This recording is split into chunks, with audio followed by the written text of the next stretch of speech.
Bonjour à tous et bienvenue pour cette nouvelle émission des commissaires de course, une émission dédiée au mercato. Vous avez l'habitude de nous retrouver une fois par semaine avec Grégory. Salut Grégory.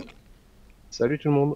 Alors la semaine dernière, Greg, on pensait qu'on n'aurait peut-être pas grand-chose à dire cette semaine, comme la saison est terminée et que la plupart des annonces étaient effectuées, mais finalement, il y a pas mal de dossiers qu'on avancé et avant de faire un peu comme d'hab, de lister un peu les différentes annonces, on voulait évoquer avec vous l'arrêt d'une structure historique, entre guillemets, la structure Delco, qui a malheureusement, au soir de Paris Tour, a stoppé Greg avec effet immédiat. Ouais, exactement. Delco qui a arrêté avec effet immédiat alors qu'il restait quelques courses, y compris en France, cette semaine d'ailleurs. Et ouais, c'est toujours triste quand une équipe disparaît et à ce stade de la saison des transferts, ça risque d'être vraiment compliqué pour certains coureurs de se recaser, certains qui ont déjà eu du mal à s'exprimer cette année et d'autres qui ont un âge qui commence à avancer et qui ne les aidera pas. On va voir comment pourront se recaser à la fois coureurs et puis même il y a aussi pas mal de membres de staff qui restent sur le carreau et ça c'est toujours triste, ouais. Ouais, on en parlera plus longuement forcément quand on fera le bilan des équipes, mais on voulait pas zapper cette news entre guillemets parce que c'est une info importante déjà et que, ouais, comme tu le dis, il y a des coureurs et des membres de staff qui vont se retrouver sur le carreau et ça risque d'être compliqué pour certains, donc on va pas trop non plus développer, mais je voulais par exemple, Greg, évoquer avec toi quand même le cas des coureurs africains, Jacob DBC et Moulou, qui eux vont avoir beaucoup de mal, je pense, à retrouver une formation de Pro Conti. Comme. Oui, bah déjà s'ils arrivaient à se recaser, ne serait-ce qu'en Conti, ce serait pas mal, mais honnêtement, je pense que ça va être compliqué si s'il y avait des Conti en Afrique, peut-être que ça pourrait coller, mais encore c'est pas vraiment le cas. Le calendrier africain est assez incertain. Après, il y a des structures comme Bikehead notamment qui peuvent peut-être les accueillir, mais c'est vrai que l'équipe a déjà pas mal de coureurs, donc ça restera à voir. Et quoi qu'il en soit, ce sera compliqué pour eux, c'est certain. Ce serait dommage parce que ils restent assez jeunes et ont montré des choses intéressantes à leur début, même si la saison 2021 est très compliquée.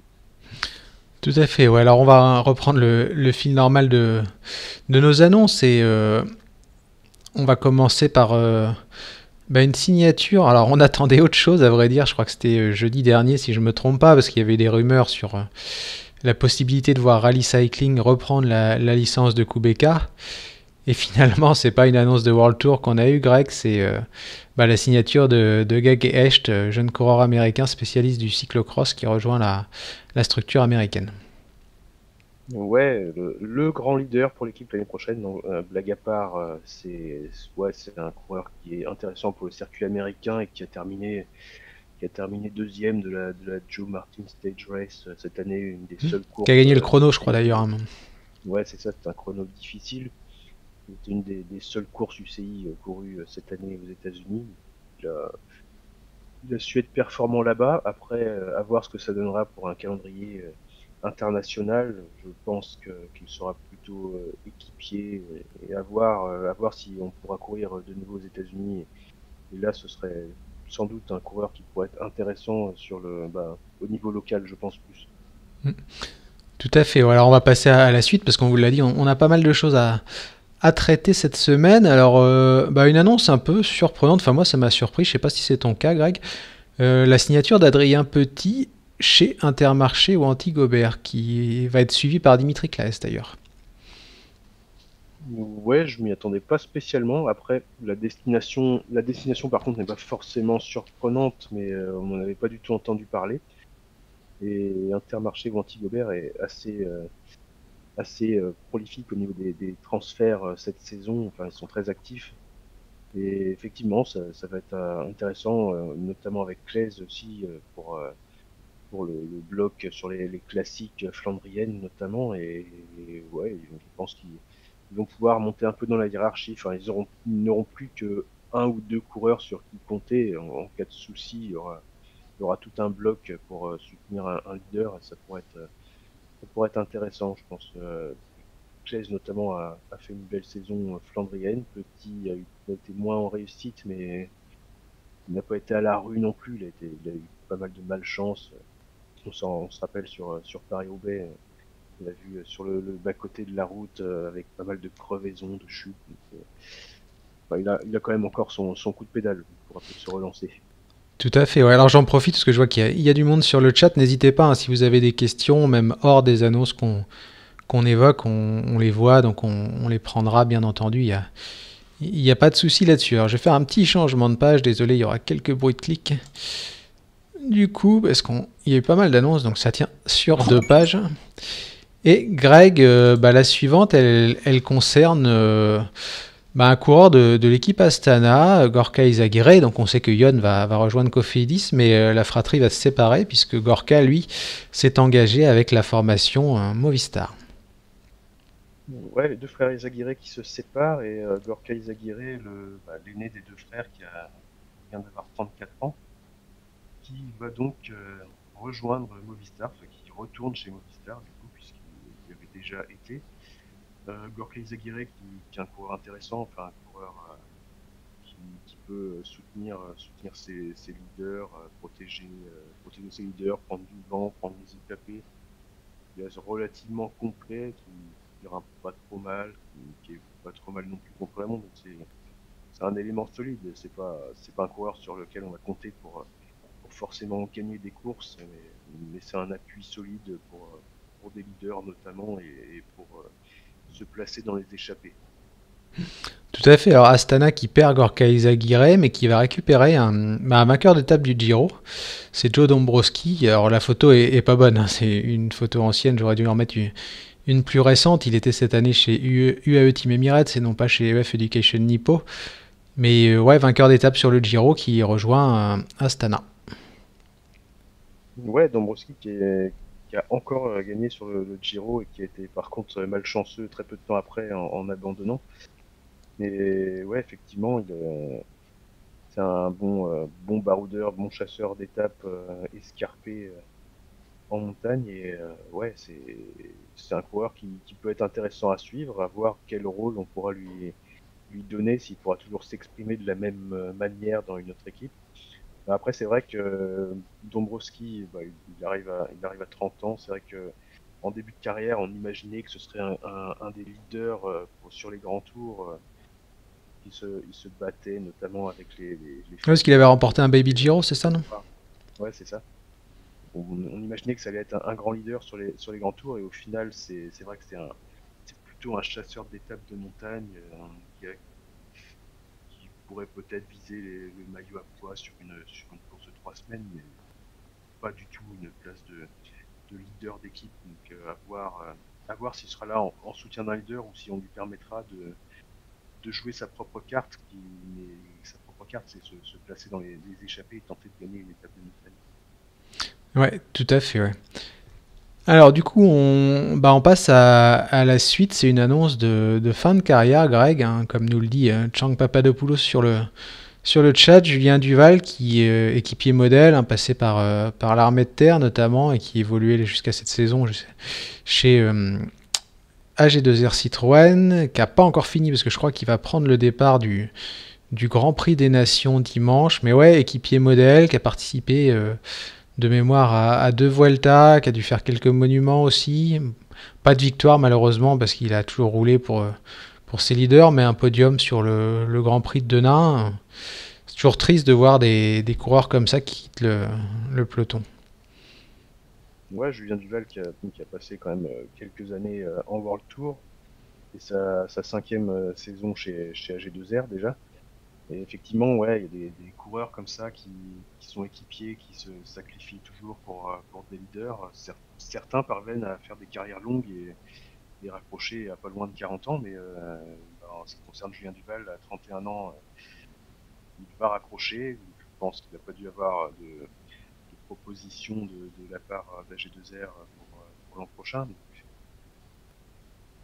oui, j'imagine. Et puis Greg, il y a un truc aussi qu'il faut dire, parce que peut-être que tout le monde le sait pas ou ne le voit pas, c'est que pour des mecs comme Julien Duval qui sont dans l'ombre toute l'année, si t'es pas renouvelé par ton équipe, c'est quand même très très compliqué de retrouver une place, même en Pro Conti, parce que même si tu descends à l'échelon inférieur, c'est pas pour ça que tu vas occuper un rôle de leader ou de coureur protégé, et en gros, tu es en compétition avec, ouais, j'exagère, mais avec les 50 autres mecs qui, eux aussi, sont équipiers modèles, eux aussi font un super taf, et sont dans la, ouais, pardon pour la répétition, mais sont dans la même situation que toi et cherchent une équipe pour la saison suivante. Donc en gros, tu as deux choix, soit tu vas jusqu'au 31 décembre en espérant qu'on frappe à la porte, soit tu annonces un peu plus tôt ta fin de carrière, quoi. Ouais, c'est ça. Et puis après, ça dépendait aussi de ses objectifs. C'est vrai que est-ce que c'est intéressant pour un Julien Duval, par exemple, de descendre, descendre en gamme et voire même aller en Conti chez Uber ou autre. Est-ce que c'est une bonne solution pour lui? Je suis pas certain. Certains le font. Mais après, ouais, peut-être que quand on a connu le peu du World Tour, peut-être Ouais, t'es pas un peu faible forcément. chez moi, Greg, je sais pas si tu t'es un peu plus Ah, loin de ton micro aussi. c'est peut-être le réseau, je pense. C'est le réseau. Ouais. Mais ouais, concernant Julien Duval, ouais, c'est un choix à faire, soit redescendre en Conti, soit essayer de rester en World Tour le maximum possible, mais bien souvent, oui, des coureurs qui ne sont pas amenés à gagner des courses souvent et qui ne sont pas renouvelés, bien souvent ils raccrochent.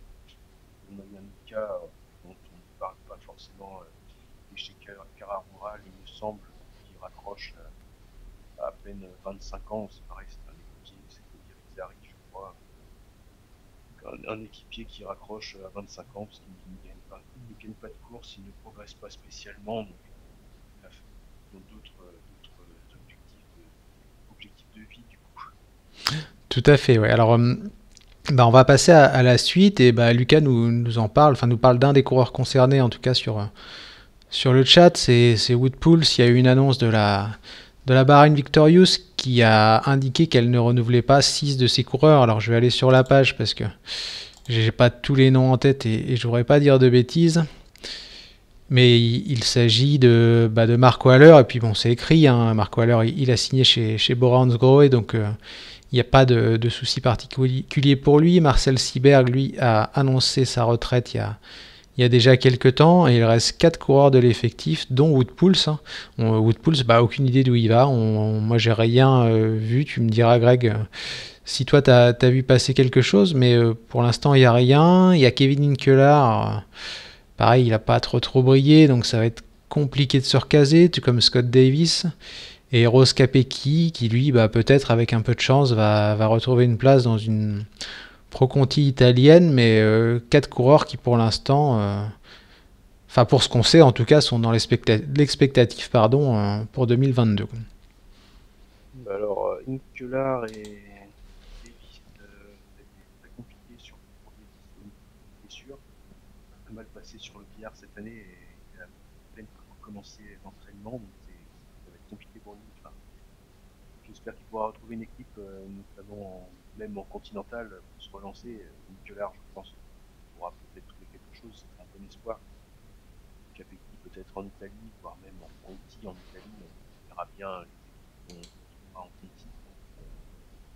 En ce qui concerne Woodpools, je crois avoir vu circuler quelque part une rumeur à Israël pour retrouver son grand ami Zroun.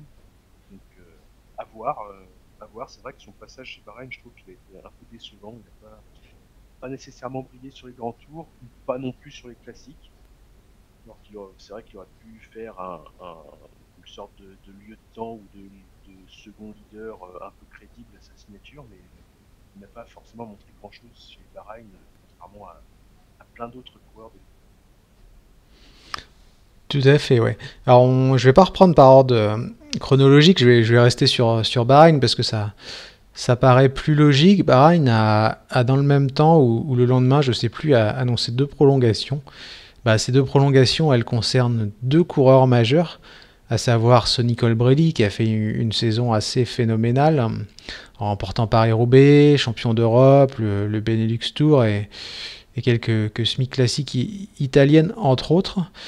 Et Sonny Colbrelli qui prolonge son engagement, tout comme Matej Mohoric, donc deux beaux coups réalisés par la formation bahreïnie. Ouais, deux des leaders de l'équipe prolongés et déjà c'est une manière de sécuriser leur avenir de côté en fait. Pareil, se faire piquer tout de suite et les coureurs qui ont su sécuriser aussi leur avenir et qui ont de leur côté, je pense, les saisons qu'ils ont réalisées. Ah, je t'entends quasiment plus, Greg. Je sais qu'ils ont dû réaliser Ah, parfait. de bons coups et faire monter les enchères eux aussi pour les saisons suivantes, vu la belle saison qu'ils ont réalisée tous les deux, surtout Colbrelli. Et ouais, c'est deux leaders qui, j'ai pas vu la durée du contrat exactement, mais en tout cas, ils devraient pouvoir continuer à s'exprimer, peut-être avec autant de réussite que cette année. C'est vrai que la barre est déjà haute quand même. Oui, c'est vrai que la barre a été mise quand même assez haute. Alors, autre annonce, elle concerne B&B Hotel qui continue de se renforcer en vue de la saison prochaine, qui a perdu deux de ses coureurs majeurs, hein, à savoir, on vous le rappelle, Quentin Paché et Brian Coquard. Et c'est un jeune coureur belge, spécialiste des classiques flandriennes, si je me trompe pas, Greg Jordi Warlop, qui va rejoindre l'effectif. Ouais, c'est ça, Jordi Warlop, 25 ans et qui est pas mauvais du tout sur le circuit belge et les classiques flandriennes. Alors, mais qui a sa bonne pointe de vitesse aussi, et à voir. Il passe pas trop mal les bosses. Après, j'ai peur qu'il fasse un peu doublon avec Mozzato notamment, et c'est un peu le même type de profil avec la pointe de vitesse, bien efficace sur les courses longues enfin difficiles des Flandres. Donc, à voir s'ils seront mis ensemble ou si c'est aussi une volonté de faire progresser un peu Mozzato et de l'emmener un peu sur un autre calendrier, notamment plus les plus grosses épreuves et laisser Warlop s'exprimer, enfin prendre la place qu'avait Mozzato jusqu'à maintenant et mettre Mozzato sur les courses les plus prestigieuses plus souvent, place qui devait être occupée par Brian Coquard cette année. Ouais, alors je peux pas m'empêcher parce que j'ai vu la blague sur le forum, Greg. Et est-ce que ça sera pas trop dur d'être bébé chez bébé pour Jordi l'an prochain? Ouais, ça méritait d'être souligné. C'est vrai qu'il y a pas mal de Flandriens belges qui ont eu du mal à s'adapter à l'équipe, alors que à leur signature, on aurait pu se dire qu'ils auraient pu faire une belle saison et de belles classiques et qui finalement n'ont pas fait grand chose et pour certains ont raccroché ou sont sur le point de raccrocher. Donc, à voir, j'espère pour Warlock que ça se passera mieux. Il est plus jeune que la plupart des Flandriens qui avaient signé jusqu'ici chez BNB, donc on peut espérer.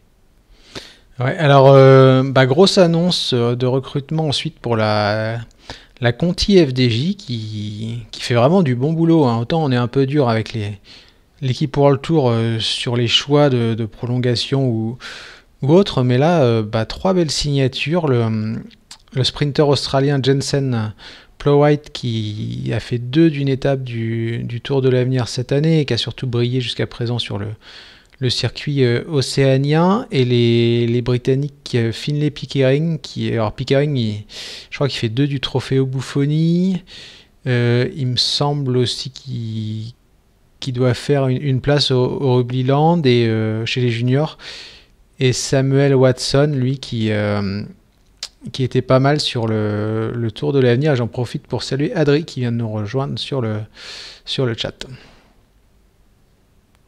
Ouais, c'est des coureurs intéressants, profil un peu différent, mais c'est ouais, des coureurs intéressants pour l'avenir et encore des beaux coups réalisés par Groupama Conti qui est très efficace sur le marché des transferts et la formation de jeunes coureurs. Donc, j'espère que ces coureurs vont pouvoir briller et que l'équipe World Tour saura les récupérer quand ils seront prêts à passer en World Tour, tout simplement. C'est pas forcément une chose évidente au niveau de la structure World Tour qui forme les coureurs et qui parfois les laisse partir ailleurs. Enfin, je dirais même on laisse partir les deux tiers ailleurs et on récupère quelques-uns de temps en temps D'ailleurs, on sait Donc, ce qui se passe pour Vandenberg, parce qu'à un moment, c'était le sujet sur le forum, mais il a signé quelque part. J'avoue que j'ai loupé, enfin, je j'ai me demande lâché le si, fil un peu. je me demande si c'était pas EF, j'ai un gros doute. Ouais, il me Si vous avez la semble, réponse sur le chat, n'hésitez pas à nous le dire, je, hein. je crois que c'est EF, mais j'en suis pas sûr. Enfin, je suis pas sûr que ce soit officiel, mais il me semble que c'est EF. Ah ouais, Adrien nous le dit, EF normalement, mais rien d'officiel, ouais, comme tu disais, Greg. Alors, nouvelle annonce de jeune coureur. Alors lui, bah moi je le connaissais pas, hein, je vais pas mentir, même si j'ai vu ensuite ses références sur First Cycling. Je l'ai découvert lors de la dernière étape du Tour de l'Avenir. C'est George Steinhauser qui a fait deux de la dernière étape, cette fameuse étape où Carlos Rodriguez Cagno était sorti et a failli reprendre le maillot jaune à Tobias Johansen. Et je l'avais trouvé vraiment pas mal parce qu'il était finalement au milieu des Anna et des Johansen et Rodriguez que j'évoquais précédemment. Ouais, Georg Steinhauser, qui va bientôt avoir 20 ans, et qui est le fils de Tobias, qui a couru dans les années 90, début 2000, notamment chez Gerolsteiner, il me semble, à l'époque, et qui était pas mauvais en contre-la-montre. Donc il a dû être il a dû bien savoir former son fils et avoir les bonnes connexions. Et je pense que ça peut être un espoir intéressant pour l'année prochaine. Il a fait un bon tour de Lombardie espoir, et effectivement il avait été efficace sur la dernière étape du Tour de l'Avenir, une étape qui a été quand même assez difficile, avec un gros coup de force de Rodriguez notamment, et il a fait top 10 du Tour de l'Ain, c'est pas mal du tout pour un espoir qui évoluait simplement dans une structure continentale. Mm. Et il a été pas mauvais du tout en gagnant aussi une étape du Val d'Aoste. Ouais, Adrien nous en parle d'ailleurs sur le chat. Il nous dit Steinhauser, c'est son étape sur le Val d'Aoste qui est très impressionnante. Apparemment, elle est sur YouTube. Bah, moi, je l'avoue que je l'ai pas vu et bah, c'est ce à quoi tu faisais référence, Greg, justement, cette victoire sur le Val d'Aoste.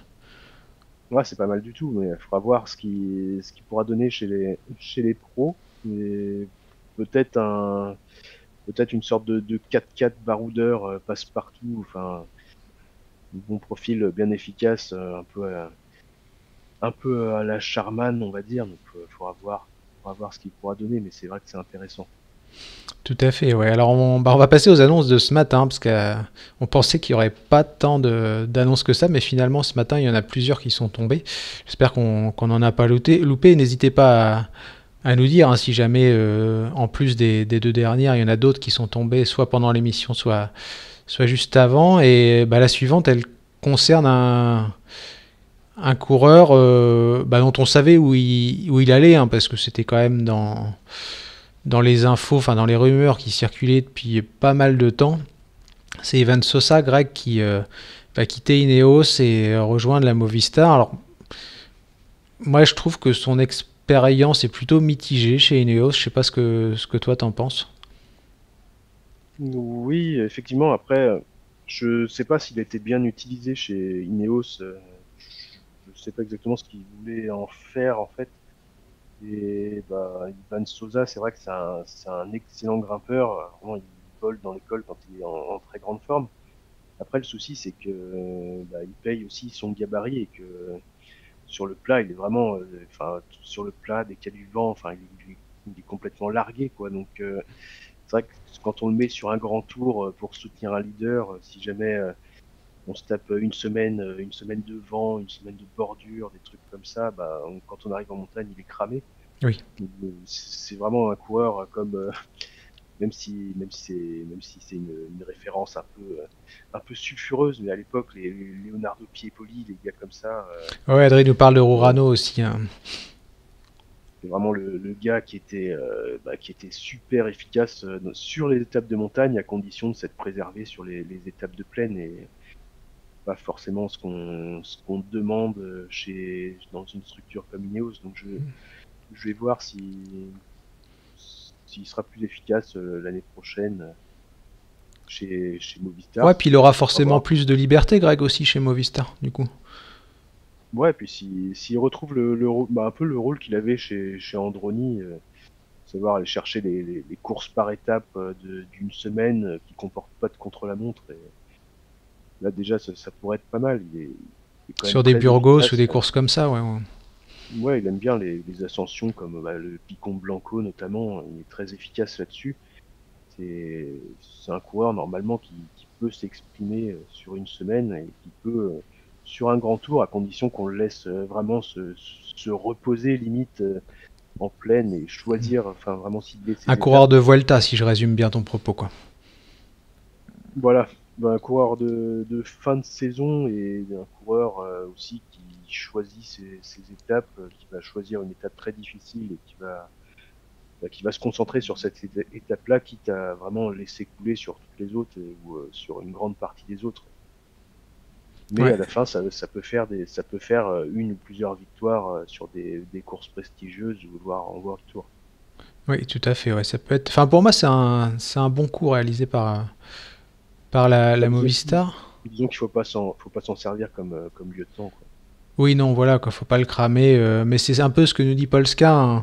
Sur le chat, j'ai l'impression, il nous dit, hein, je te le résume, mais j'ai l'impression qu'il a été utilisé sur les petites courses et à bourlinguer pour ses leaders sur le reste des courses World Tour. Ouais, c'est un peu ça, quoi. Et j'espère qu'il aura un rôle différent l'an prochain au sein de la Movistar. Mais bon, il y aura des opportunités parce que Movistar perd Miguel Angel Lopez, il y a Enric Mas, bon Valverde, on compte quand même de moins en moins sur lui, surtout sur les courses par étapes, donc je pense qu'il y aura la place pour briller. Et ben on est allé assez vite finalement, je pensais que ça prendrait plus de temps de faire le tour, et je vois qu'on est déjà à la dernière annonce que j'ai répertoriée, mais je crois que j'en ai loupé, enfin qu'on en a loupé 2-3.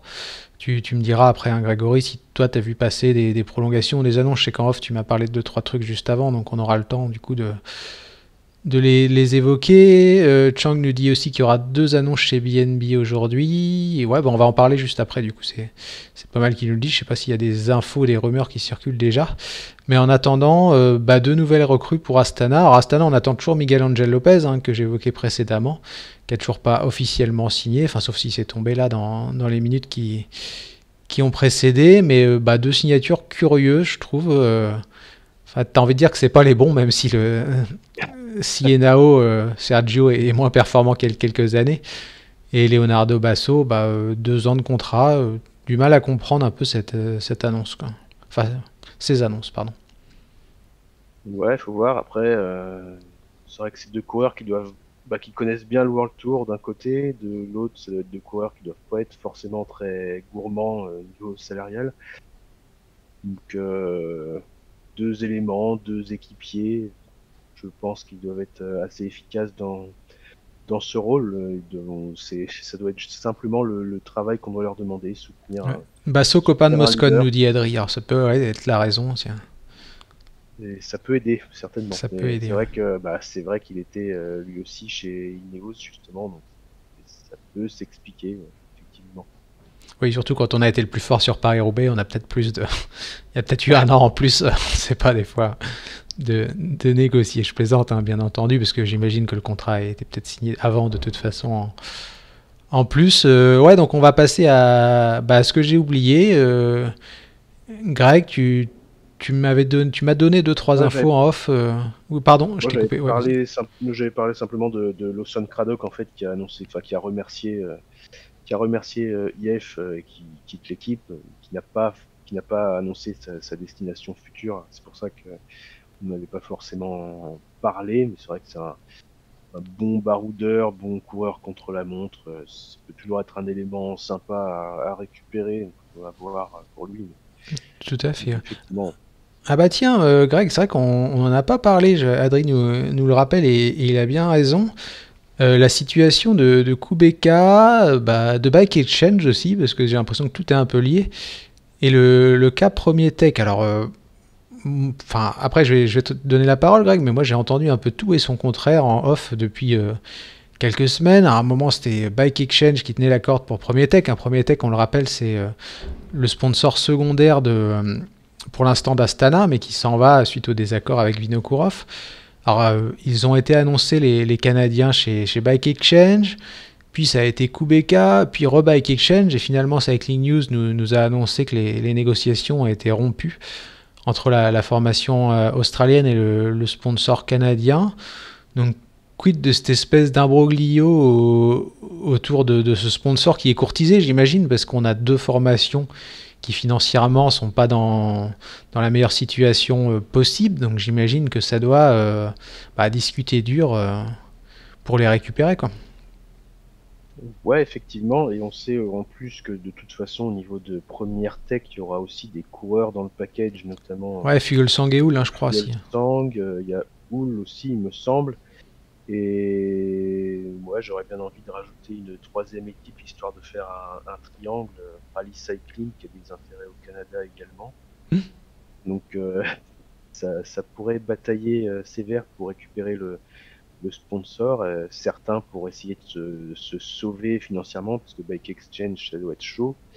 Kubeka aussi. Et par contre, Rally Cycling, ce serait l'opportunité de monter en World Tour et en plus de récupérer quelques coureurs qui connaissent le World Tour par la même occasion et d'apparaître relativement crédible au niveau du circuit. Donc ça va batailler. Je pense que c'est pas fini encore, mais par contre pour Kubeka, enfin pour Bike Exchange, pardon, c'est mal engagé pour rester avec pour récupérer Première Tech.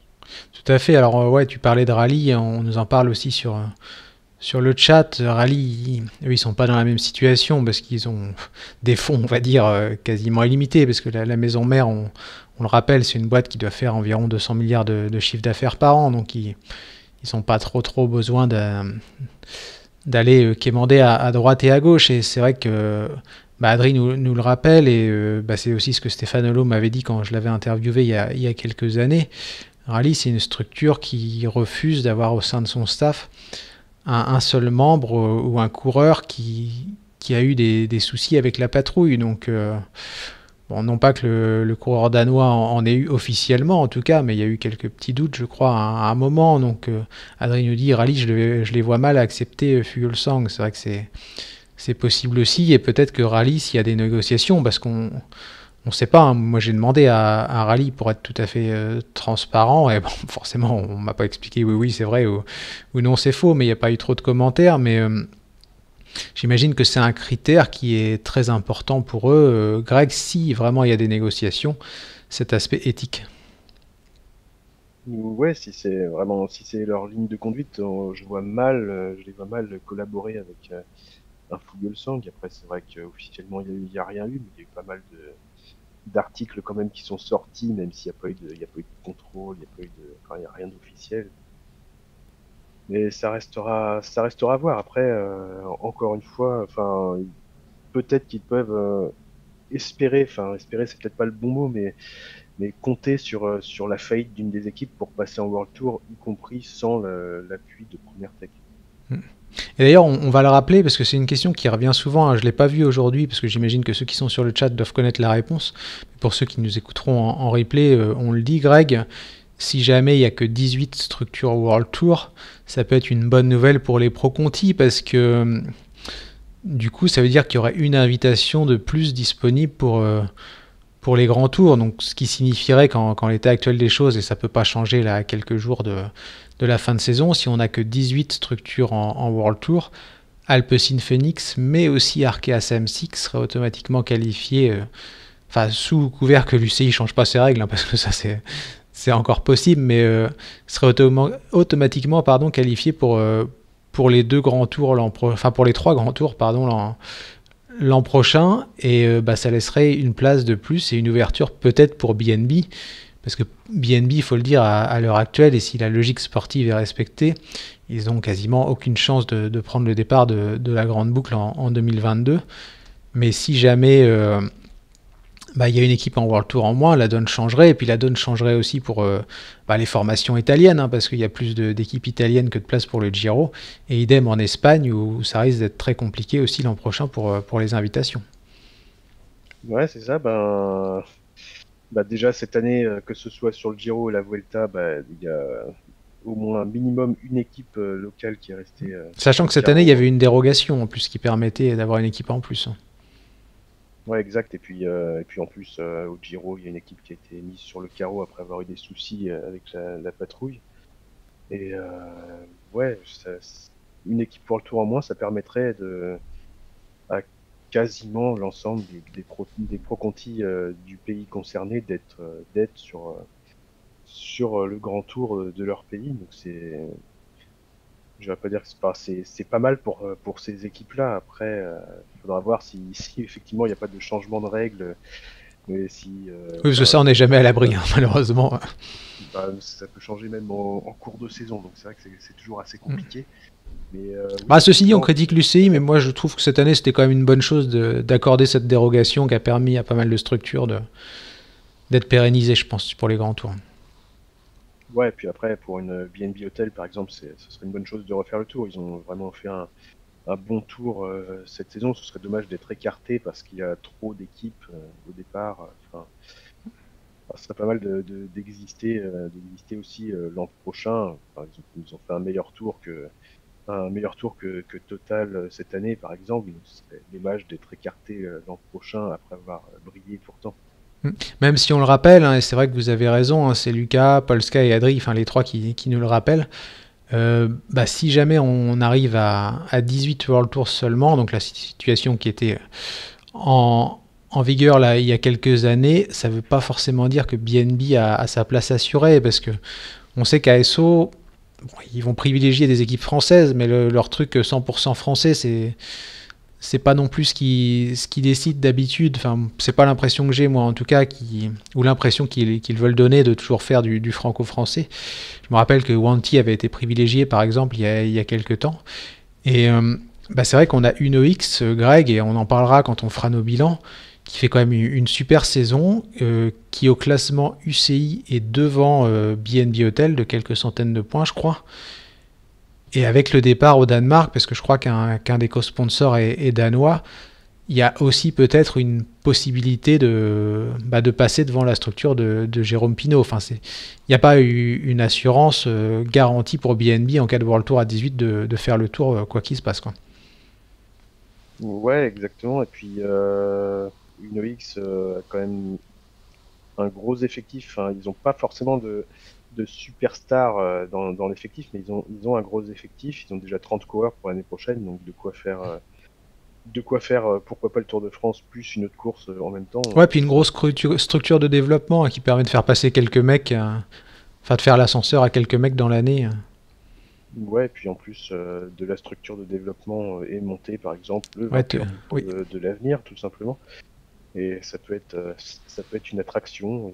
Il y a des bons coureurs de classique, des bons sprinteurs, des bons mecs qui prennent bien le vent sur les étapes de plat, et aussi maintenant des bons grimpeurs et des coureurs complets. Donc c'est vrai faudra faire attention quand même, surtout avec la perspective du départ au Danemark, si jamais une OX est très performante d'entrée de jeu sur les toutes premières courses de la saison, faudra faire attention quand même.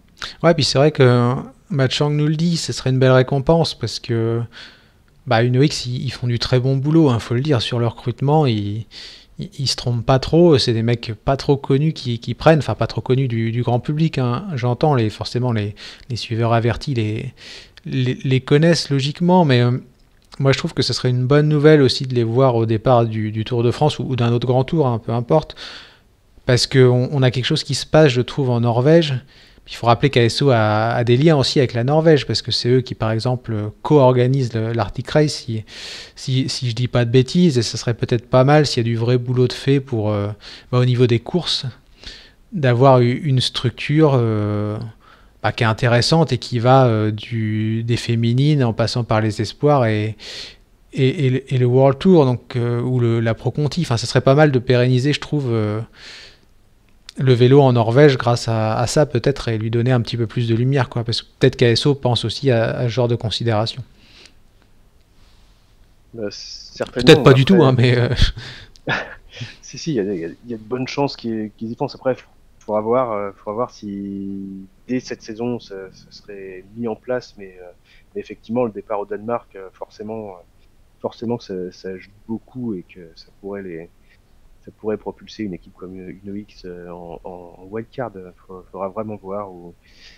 Faudra vraiment voir si ça se fait dès cette saison ou l'année prochaine, enfin en 2023. Mais c'est vrai que le départ au Danemark quand même faciliterait vraiment l'arrivée de cette équipe au moins sur un grand tour en 2022. Oui, oui, tout à fait. Alors, un dernier mot, parce que je vois qu'on nous l'a dit aussi sur le chat, c'est Polska, je crois, retraite de Petr Vakoč, mais j'ai envie de dire, c'est déjà une belle victoire pour lui, Greg, d'avoir pu reprendre la compétition à ce niveau-là, quoi.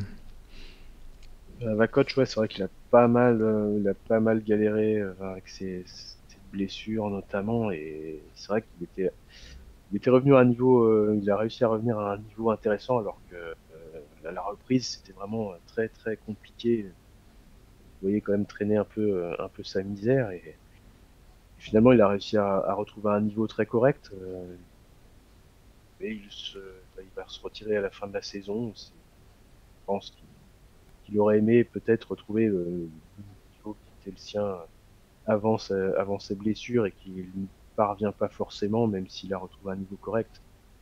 Après, je sais pas du tout ce qu'il compte faire par la suite, s'il compte repasser un peu, faire un peu de cyclocross, je sais pas du tout.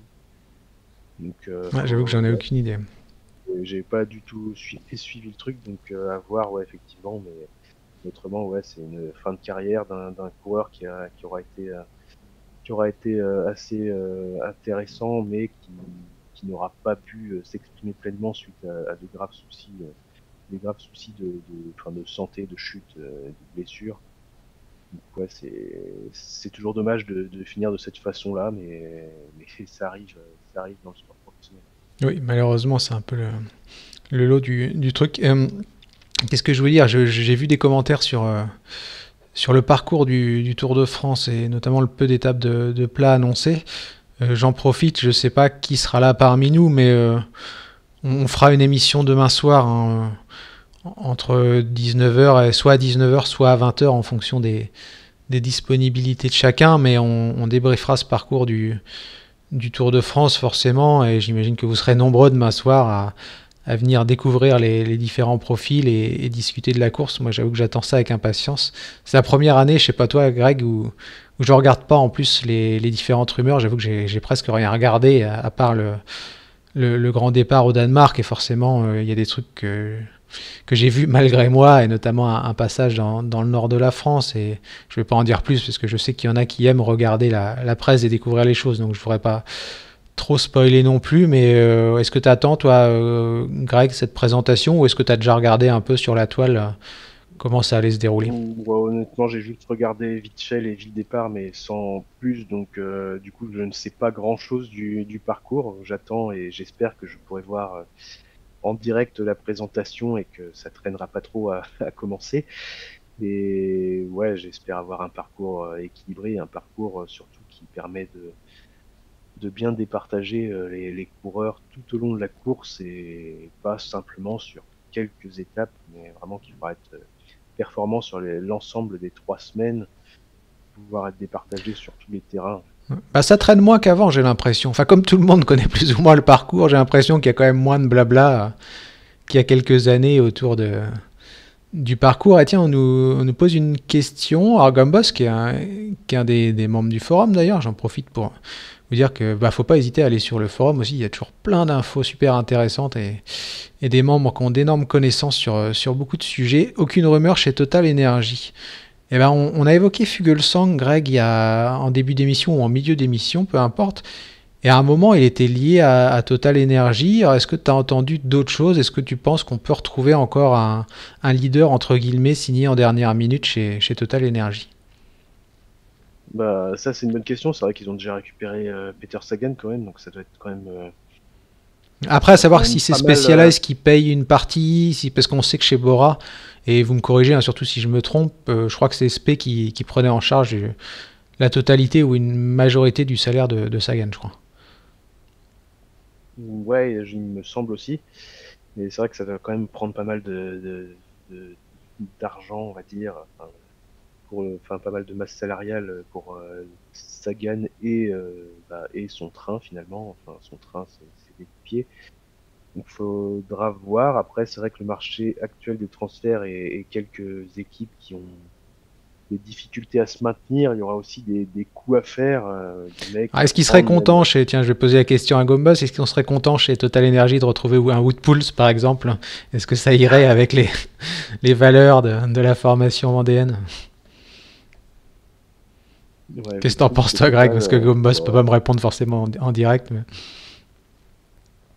Ouais, pourquoi pas, après tout, c'est vrai que c'est pas forcément le type de coureur attendu. Après, pourquoi pas, c'est un coureur relativement connu qui fait parler et qui a montré de belles choses dans le passé. Après, je suis pas certain que ce soit un leader sur lequel compter et qui ramènera encore de gros résultats. Oui, c'est vrai que c'est pas une assurance tout risque. Hein. Peut-être plus un point d'appui. Après, c'est vrai que si on monte des pentes à 20%, il est efficace là-dessus. Ouais, alors Gambos nous dit Pulse, oui j'aime bien, Fuel Sang, je suis plus perplexe, mais on est bien loin des valeurs d'origine de l'équipe. Oui, je crois que malheureusement ça fait longtemps que les fans historiques de la structure de Bernodeau savent qu'on est bien loin des valeurs d'origine. Je me rappelle, c'est Bertrand qui avait fait une interview de Jean-René Bernodeau, je crois que c'était il y a 3-4 ans, Bertrand Guyot. Et dans cette interview, le manager de l'équipe expliquait que pour lui, les valeurs, c'était important et que suivant les sponsors, il refuserait le World Tour ou il refuserait le sponsor, je sais plus. Mais là, bon, quand on relit cette interview 4 ans après, je trouve que ça a un peu changé quand même. C'est assez savoureux. Après, bon, je veux pas trop blâmer non plus Jean-René Bernodeau parce que c'est quand même quelqu'un qui fait vivre un paquet de monde depuis une vingtaine d'années. Et puis bon, c'est plus facile à notre place aussi de critiquer, de dire qu'on dirait non quand on sait qu'on a des vies familiales entre guillemets entre ses mains. Ou est-ce qu'on peut dire vraiment non? Bon, je suis pas sûr non plus, donc je veux pas non plus être trop dur. Hein. Je plaisante bien sûr quand je critique. Ouais, c'est plus tout à fait la même philosophie désormais, vu depuis l'entrée de Total dans le jeu, c'est plus tout à fait la même chose. Ils ne sont pas forcément décisionnaires à 100%. Donc, oui, parce qu'il faut le rappeler, Bernodeau, en fait, il signe avec Direct Energy à la base. Si je dis pas de bêtises, Greg, Total était pas encore, enfin le groupe Total n'avait pas encore acheté Direct Energy, donc.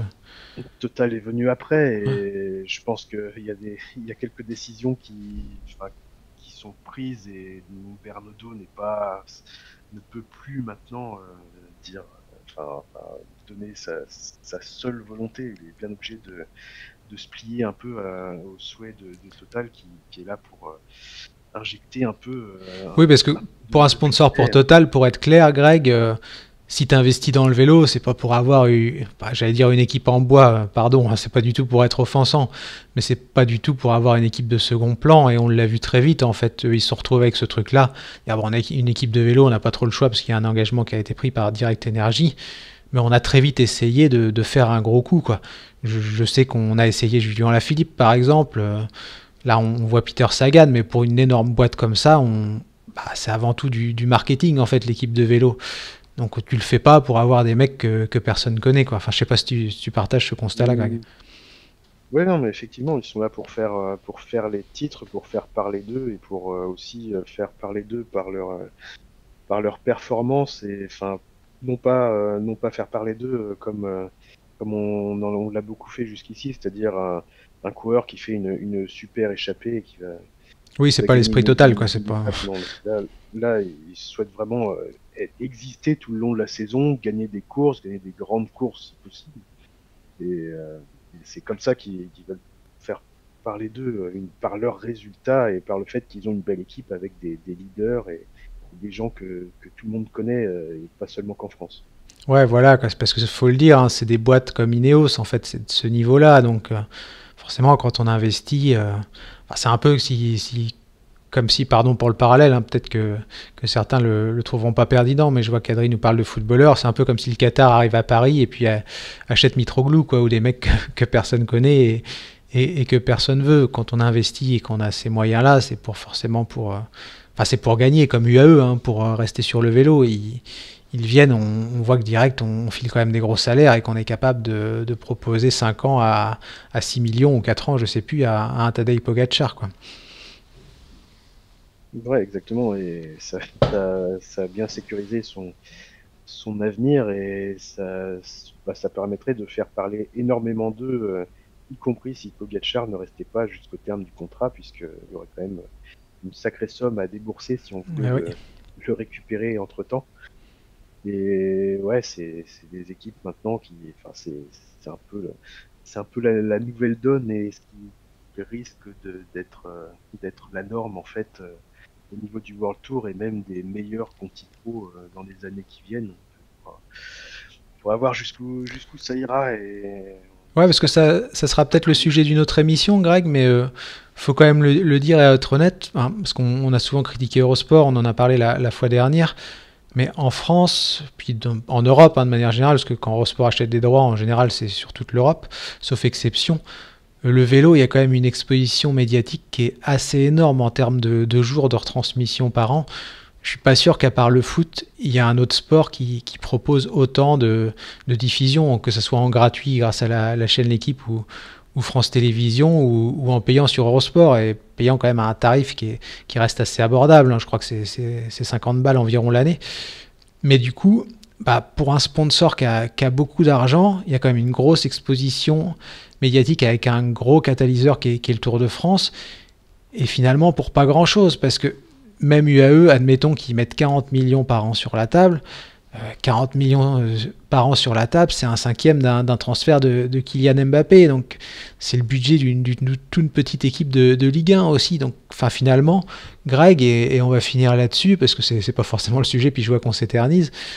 L'investissement demandé par rapport au retour médiatique n'est pas si conséquent que ça. Et comme il n'y a pas encore beaucoup de gros sponsors, il y a largement la place, le mec qui a 50 millions pour faire une équipe énorme et se retrouver au premier plan. Là où dans le foot, il y a déjà des gros clubs installés. Donc forcément, ça va prendre du temps. On le voit avec le PSG, hein, pour gagner avec des champions. Hein. Ça fait quand même 10 ans qu'ils essayent et 10 ans qu'ils y arrivent toujours pas, quoi. ouais, effectivement. Et c'est vrai que le vélo, c'est un sport qui reste encore largement abordable pour le spectateur d'un côté et qui propose énormément d'heures d'antenne. Ça représente quand même des milliers et des milliers Oui, d'heures parce que le Lombardie, d'antenne par chaque exemple, année, c'est quoi. en intégralité, c'est 6 heures d'antenne, quoi. Ouais, maintenant avec tout ce qui est les players et même certains diffuseurs qui directement sur leur chaîne première proposent des courses en intégralité, c'est vrai que ça propose vraiment énormément d'heures d'antenne. On peut suivre une bonne partie du calendrier, enfin même quasiment l'intégralité du calendrier UCI, quasiment du départ à l'arrivée des courses, si on le souhaite, en s'abonnant à certains diffuseurs. Donc c'est vrai que ça permet à des sponsors de vraiment sécuriser leur investissement. Alors pour l'instant, ça reste abordable et faudra voir qui voudra encore investir et s'installer dans le cyclisme. J'espère juste une chose, c'est que ça ne pénalise pas trop enfin, ce qu'on appelle maintenant les petites équipes ou les structures World Tour un peu de Historique, seconde quoi, qui... zone, des équipes type même type Lotto Sudal par exemple cette année qui Tout à commence à fait, ouais. galérer un peu, donc il faudra voir ce que ça donnerait pour ce genre d'équipe dans le futur, si elles arriveront à se maintenir ne serait-ce qu'en World Tour ou si elles seront obligées de redescendre et de se transformer un peu en équipe pro Conti de seconde zone. Ce sera à voir, enfin, faudra voir quel type d'équipe on aura dans quelques années en World Tour, mais on aura peut-être quelques surprises. Ouais, parce que je pense qu'on est à un tournant. Et puis c'est vrai que pour le sponsoring, j'y pensais en même temps. Bah, il y a un truc, un avantage du vélo par rapport à d'autres sports, notamment les sports collectifs. C'est qu'en foot, en basket, on va parler du nom de la ville. En fait, on parle du Paris Saint-Germain, du Real Madrid, du Barça, des Los Angeles Lakers, enfin, etc. Mais en vélo, on va parler de Groupama FDJ, de Total Energy, d'Ineos Grenadier. On va citer, Greg, bah, directement les marques et ceux, t'imagines, sur une retransmission du Tour de France où tu as 5-6 heures par jour gratuit et à forte audience sur une chaîne publique, on va citer peut-être 100, 200 fois le nom de ton équipe à la télé, puis on va voir aussi sur ton maillot le nom, quoi. Ouais, il y a une exposition permanente, on n'arrête pas de citer la marque, et même maintenant, pendant les très nombreux spots publicitaires, les équipes aussi ont ont leur spot de pub qui passe à la télé en même temps. Donc que ce soit pendant la retransmission ou pendant les pubs, on parle du sponsor. Donc c'est vraiment Tout à fait, hein. Mais même nous, à notre petit niveau, je pense qu'ils s'en foutent complètement. Mais on le voit là sur ma copie d'écran, on a des marques de citer. Et c'est de la pub gratuite. Ah bon, après, ça reste un tout petit site de vélo, donc ça n'a rien à voir. Mais quand on additionne tous les petits sites de vélo, les médias plus généralistes, les médias sportifs, etc., on voit là, on le voit sur mon écran, hein. On voit Groupama FDJ, on voit EF Education, on voit Movistar, on voit Astana. Bon, enfin, on a de l'exposition, comme tu le dis, constante, quoi. ouais, et puis il y a toujours des mecs qui sont amenés à venir se renseigner sur la marque, à partager, et puis toujours des marques qui sont un peu parfois méconnues en France notamment, et qui permettent justement une meilleure exposition, et au fur et à mesure permettent à la marque d'exister plus à l'étranger qu'elle n'existait avant, et ça permet à la marque de se développer et de continuer son investissement, et puis de se pérenniser et de continuer à investir dans le vélo, et à créer, voire même pour certaines, à créer d'autres structures et des structures de développement en plus. En tout cas, c'est une affaire qui tourne bien pour certains, ça c'est certain. C'est vrai, Adri prend l'exemple d'AG2R, là, les chiffres qu'ils avaient publiés, hein, je ne sais pas si tu te rappelles, il y a quelques temps, le rapport coût et exposition donnée en retranscrit en argent, c'était du x10. Ouais, c'est vrai que pour des boîtes comme AG2R, moi j'avoue que je ne connaissais pas AG2R hein, avant qu'ils arrivent dans le vélo, et maintenant, quand on parle d'assurance, je pense que c'est une des marques qui fait tilt hein, à pas mal de gens. Et bon, je vais prendre une dernière question, Greg, et puis après on y va, parce que je sais que tu dois aller bosser, toi, après, donc on va pas non plus trop traîner si tu veux pas être en retard au boulot. Ça va, j'ai un peu de marge. Ça va, un peu de marge, donc j'ai le temps de prendre la question. C'est Lucas qui nous demande, il nous pose une question par rapport à l'Auto Soudal que tu évoquais. Au classement 2023, ils sont pas dans le top 18. Ils devraient descendre normalement s'ils font pas une meilleure saison l'an prochain. Et avant de te laisser la main, Greg, pour répondre à la question, j'ai envie de dire normalement oui, mais ça dépend de la règle que pondra l'UCI l'an prochain, quoi. Tout à fait, et en plus, l'Auto Soudal perd son sponsor à la fin de la saison prochaine. Tout à fait, ouais. Et donc, oui, ça peut faire. C'est pour ça que j'en parlais un peu tout à l'heure, mais ça peut faire double peine. Donc, descente, perte de sponsor, ça peut quand même aller très loin, puisque ça peut tout simplement menacer l'existence de l'équipe. Donc, il va falloir pour cette équipe réaliser une bonne saison l'an prochain avec les coureurs à disposition, et notamment son leader Caleb Ewan. Donc, ouais, faudra vraiment mieux réussir sa saison prochaine que cette saison, car l'équipe, pour moi, me semble quand même pas mal menacée, et c'est quand même une équipe historique, et une équipe qui a aussi une structure espoir, et qui donc a quand même pas mal de monde dans ses rangs, pas mal de staff, enfin pas mal de monde du milieu. Donc ce serait dommage de mettre cette équipe en difficulté. Donc c'est vrai que sportivement, ce serait pas mal qu'ils arrivent à redresser un peu la barre par rapport à cette saison. Tout à fait. Et puis après, Adri nous dit qu'il faut mettre Ewan sur les courses d'un jour. C'est vrai que le barème UCI, ça pourrait faire aussi un sujet d'émission, mais il est fait de telle manière que finalement, il y a des astuces en fait, parce qu'une victoire sur une course World Tour par étape d'une semaine, par exemple, on va parler de Caleb Ewan, s'il fait que des World Tour d'une semaine et qu'il gagne, je sais pas, 30 succès sur ces courses-là, il va faire moins de points que s'il va gagner 3 courses Pro Series, genre Grand Prix de Denain, Esco ou je ne sais quoi. C'est un petit peu une aberration, mais c'est vrai que si on met Ewan sur des anciennes HC qui sont maintenant les Pro Series, qui doivent rapporter, je crois, 200 points la victoire, on a moyen de faire beaucoup de points, parce que forcément c'est un des meilleurs sprinteurs du monde, et ça peut vite te faire remonter au classement. D'ailleurs, c'est aussi pour ça qu'Alpecin finalement est assez haute, parce que les mecs ils sont là à fond sur les classes 1 et sur les hors-classes, qui sont beaucoup plus à même de donner des gros points que si tu gagnes une étape des boucles de la Mayenne ou autre. Ouais, c'est sûr que cette année, l'idée, enfin même s'il a pas pu la faire à cause de blessures, mais l'idée de faire d'enchaîner les 3 grands tours et d'aller essayer de gagner des étapes, c'était pas du tout un bon calcul au niveau des points UCI, ça c'est certain. Et après, ouais, il y a des astuces pour marquer pas mal de points UCI et c'est pas forcément des astuces sportivement super intéressantes, mais sur le plan comptable, ça peut être bon, mais ça peut être aussi de recruter des coureurs un peu exotiques qui vont être très performants sur des calendriers largement secondaires dont pas grand Ouais, ou monde leur parle. championnat national. Voilà, c'est ça, des coureurs notamment d'Amérique centrale quelque chose comme ça. Il y a des coureurs qui sont pas mal vraiment au classement UCI.